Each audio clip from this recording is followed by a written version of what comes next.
Yamamo Akwaba about trending stories ewo NBTV so. Na Mekai will say stories ya me dey be there was so masne ama me mo edu. Enti ene mabeja making kind amamu. Nana Bema Herbal and Spiritual Center.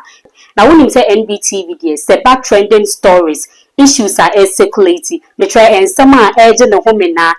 social media and so that yepe and ye di emunche mu papa ema woti ase e de bro na enne and some are me dey ba de adutwem pa akonya tena se pensu a ache le we be se pe de achere na fasi wonchen ne some are me dey bro de enye easy medical any fella issues ene ye de bebre mu na ye nim sa aware no so obi na force wo mu se ye din ne mo omukowura aware we ma e di issues bebre eba abonte can promise also ene ono so akasa e di an wode ba obi ani second promise de oye din it is o kan ho dia na obi epu akwakohwe de ode ba otna se na men kan we jeke Appiah abedru Ghana o ensema wodi free Nigeria ba ye de ye nyina ne obapa majimre me ba bechichire ni nyina mu e de atrew be ma entina fie e ma ade ase wo so yo me masem no afa ni watamade de tintintan wo ira tetene dada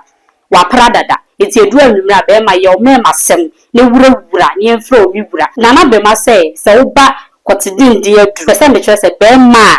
ne be ma isa wo ba nana be ma wo aduru e da fam kro ntimi nka ne ho a nana be ma wo aduru unya no maduru na wo se na egbo ni timi nkose untimi nkokwa so ncha ne mema e po wo mo kokwa so che eti untimi nkokwa so ncha bra nana be ma wo no be ma wo aduru e ma no obi wo se nyame bo me wa bo mi ye adan a me ni to we se me furu so ni nya aba nana be ma wa o flat tummy e draw de be ma wo afa so wo aduru a odi obenoma e be peja wo to no wo ti ase na bie hips na ma wo hye jinsa obi e wo say yes wo hye wo what ase aha na enye no nko a nana be ma wo kokko aduro be na bi wo kwata toilet so enye ne abusuafo mo fa ncheme kokko edidi ni mu mesra nana be ma ho obema wo aduro ama wo de asa wo ho eyare iti adofo ensem no enchechemu enyi Poyoo aka ne hu biem na wo tre say sesei no no de na ho boa aso ne kwankonti no onu enim sese wo yo okay wagidin na bia fine eti sese no oye na adwuma ene ne art ewo Nigeria no so be so trese ye Ghana mu ha ababa wa so na obonwuma ye nyina ye nim se wabonwuma aba na obo me pa ko kura wati ase o ma say young girls ni nyina ye pen kokorafo de ti o metre wendi she wo sese di o pe so obo wendi she e ma wendi she din etimi ko outside Ghana na me we say that nim say wendi she no ni din entry ana me say that nim tiefo e ya amuma mo fa mo comments no embra number no ene wo ase no mo fa mra na ye bekin kan ama mo say de ma adwi chire mu bia na ay e so ka say ono de wendi enye nipa bia akwa ema no wendi eye ninua osari ni ne free Ghana ha ne mpokwa se be sa ka chire makọ mu dia woni wendi kwa na say free kwa eti we dey need die ma eti no enye wendi nkwa so na opeso oboa no more of artists no more Ghana ha no opeso oboa mo but all sha ase die or dey sha ase every need die me try wendi she eti enyina yere wendi so e respond e but what they to one no a lot of messages and for e dey ba man for comment o mo dey ba ya e try say why o mo se wendi she no no waji di dada eti wo hia se wo na wo ba be dey wo ba be ma no agidi na ye say call story for so dia Appiah nansan mu otu kwan ekọ Nigeria for 3 days na oba ye le sama wo kan say eyo Nigeria for ajeje no so na mpo hotel kra okọ ye omude ne kwatna ye na omo hospitality omude man no na ni aje papa na o say owo Nigeria hodo so obekọ ba bia ye di Rolls Royce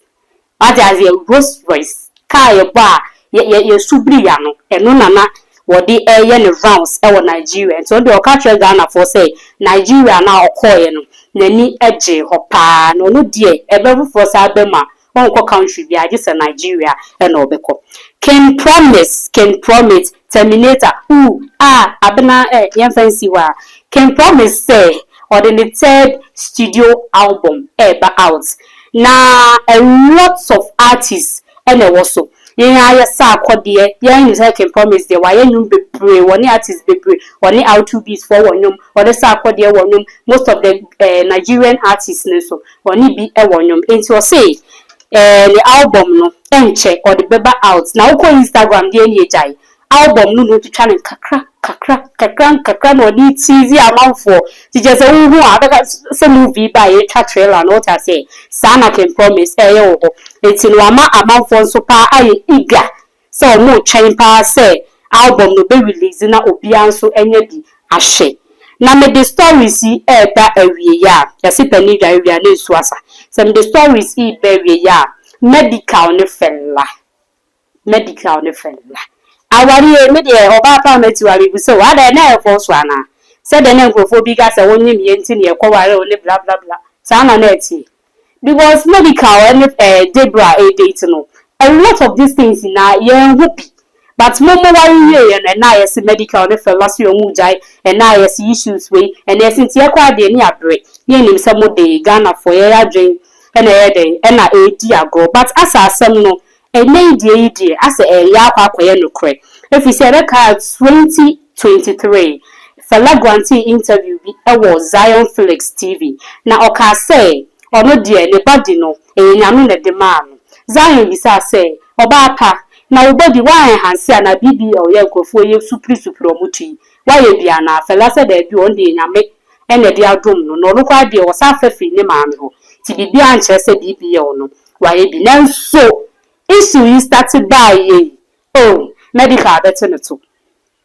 On one idea, my better to say, ne wife no, or quite surgery be our Nigeria. Why be so techie? Our known the sponsor. Now, the for me, cause can medical so the sponsor na. And then not me round crown away or mother. Yada any Wuganas. I don't voice gaza. And easy, it's a lady, or cool abattoir to say BB or no, neire ayebi. I have for Monfa mo comments no embra na ye ready emamu na ye nche ho kwa no Agnes e waterfo or de le comment aba or say or no the medical the last Sunday e ba on ka bi fi so mo miedu na say de omo dada Ghana for me chomo ye kokro de jon enti no the say medical be jai fela o say fela na be jai medical or no the won fa ho na ye kan ko Debra so issue starting ya e be ka BBL sister Debra so akogina che se nsuo bi ho a wo ye ne ma me di sem wo ho twetwe pictures a e fe ye ni sister Debra di evergreen ne ho fa nkasa so also the pictures no abegu Instagram a lot of positive answers and a lot of positive comments and under the post no it's other for na me kai mo say NB